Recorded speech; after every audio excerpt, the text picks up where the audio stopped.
ولكن قبل أن نبدأ لا تنسى الاشتراك بالقناة تشجيعا لنا والضغط على زر الجرس. السلام عليكم متابعينا الكرام، مرحبا بكم معنا، ولا تنسوا أن تدعمونا بإعجاب واشتراك وشكرا.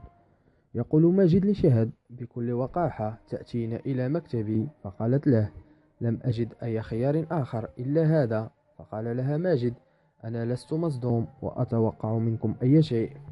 قالت له: أنا لم آتي إلى هنا بصفتي حبيبة ابنك، أنا ابنة صديق عمرك عبد المحسن.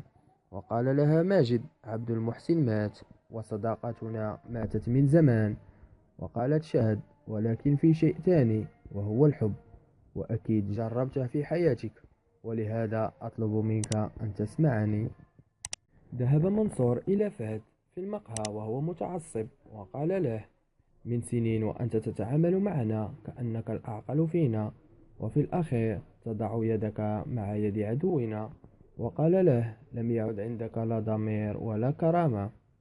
وقال أيضا: أنا سأحرقك أنت وشهد. وفجأة أتت شهد وسمعت ما قال، وقالت له: أنا أمامك الآن، احرقني. وطلب منها منصور أن تغادر المقهى، لكن فهد طرده.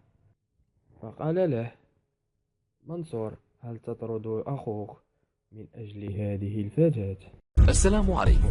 لا تنسوا الاعجاب بالفيديو والاشتراك في القناة تشجيعا لنا لنستمر بنشر المزيد إن شاء الله.